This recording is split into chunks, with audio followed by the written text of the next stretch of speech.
Geographically, the state of Assam, it extends from 24 degrees 09 north latitude to 27 degree 58 north latitude and 89 degree 42 east longitude to 96 degree 01 east longitude. So what are latitudes? Latitudes are angles which starts at 0 degree at the equator to 90 degree, and longitudes are half circles which runs from pole to pole, like from north pole to the south pole. And geographically, the state of Assam, it is determined by some valleys and hills, and those are the Brahmaputra Valley, the Barak Valley, the Karbi Plateau, the Bareil and the Southern Hills. Alright. So the Brahmaputra Valley of Assam, it serves as the gateway to the entire northeast. Okay, there is no other alternative to reach the other states of the northeast like Arunachal Pradesh, Nagaland, Meghalaya, Manipur, Mizoram and Tripura other than by roads from the Brahmaputra Valley. Situated in the Brahmaputra Valley, the city of Guwahati is also regarded as the gateway to the northeast. Okay, starting from Dibrugarh in Upper Assam, all the towns and the banks of the Brahmaputra are connected with Bangladesh through waterways. So now we will discuss about the physiography of Assam, which includes these valleys and hills, which includes Brahmaputra Valley, Barak Valley, the Karbi Plateau and the Bareil and Southern Hills. Okay. So we will discuss, first of all we will discuss about the Brahmaputra Valley. The Brahmaputra Valley is a major physiographic unit of Assam. The valley is long and narrow, and it is about 720 kilometers long and about 80 kilometers wide on the average. It is bounded by hills and plateaus on its three sides, north, east and south. Okay, so the Brahmaputra Valley is bounded by hills and plateaus on its three sides, which includes the north, east and south. Okay, the Brahmaputra Valley covers about 72% of the total area of Assam. Okay, and then which is the 72% of the total area of Assam is covered by the Brahmaputra Valley. Okay, the entire Brahmaputra plain zone has formed as a result of deposition of alluvial sediments. Okay, so the entire Brahmaputra Valley, it is formed due to the deposition of alluvial sediments which is carried by the Brahmaputra river and its large number of tributaries. Okay, and what is the meaning of tributaries? Tributaries is a river or stream flowing into a larger river, and because of these tributaries and Brahmaputra Valley, because of the deposition of the alluvial sediments, the Brahmaputra plain zone has been formed. Okay, the principal north bank tributaries of the Brahmaputra are Subansiri, Ranganadi, Buroi, Borgom, Jiabharali, etc.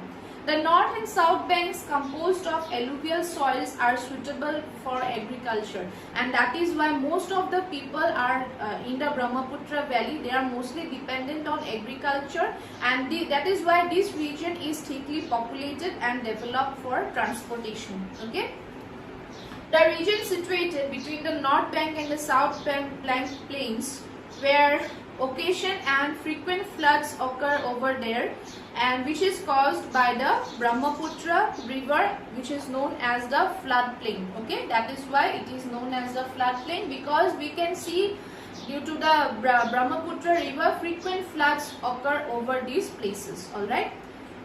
So next I will move on to the Barak Valley. Okay, Barak Valley, like the Brahmaputra Valley, the Barak Valley is also an important physiographic region of Assam. Okay, the Barak Valley region consists of the Barak Plain and its adjacent northern and southern foothills. Okay, the river Barak flows for a distance of 225 km in Assam from east to west through Kachar district and along the northern boundary Hailakandi and Karimganj districts.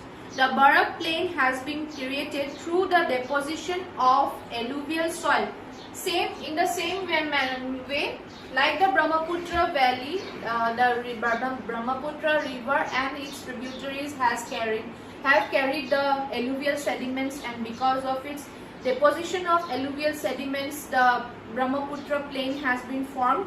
In the similar way, because of the deposition of the Barak River, alluvial sediments. The Barak plain has been created through deposition of alluvial sediments carried by the Barak River and its tributaries from the hills in the north and the south. And this plain, the Barak plain, is also known as the Kachar plain. Okay. So next I will move on to the Karbi Plateau. Okay. Karbi Plateau, based on its origin and geological formation, the Karbi Plateau can be said to be a part of the Meghalaya Plateau. Okay, the Karbi Plateau is a part of the Meghalaya Plateau. The Kopili Valley, okay, the Kopili Valley has divided the Karbi Plateau into two parts. Okay, one is the eastern part and the other is the western part. The eastern part covered by the Rengma Hills. Okay, the eastern part of Karbi Plateau, which is covered by the Rengma Hills, spans, it spreads over the entire Difu and Bokajang divisions of the Karbi Anglong district. Okay, it is approximately, the eastern part of Karbi Plateau is approximately double the size of the western part of the Karbi Plateau. Okay, the western part covers the Hembron subdivisions of the district. Okay, this part has an average height of 900 meter and it slopes from southwest to northeast. Okay, the physiography of this part of the Karbi Plateau has developed as a result of the works of the river Kopili and Barapani and their tributaries. Okay, so the whole of Karbi Plateau has been developed by the deposition of the works of the river of Kopili and Barapani and their tributaries.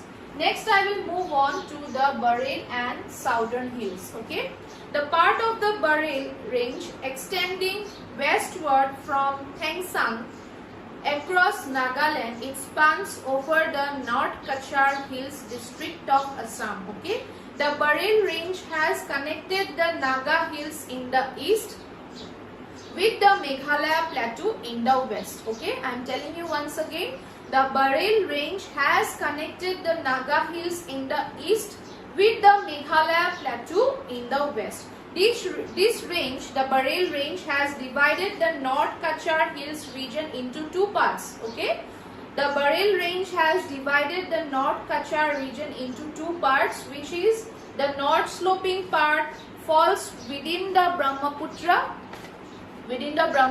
Valley, while the south sloping part falls within the Barak Valley. The north sloping part is relatively lower than the south sloping part. So I think you have understood about the Bareil and the Southern Hills. While you see my explanation video, you please take your book in front of you. In that way you will be able to understand better. Okay.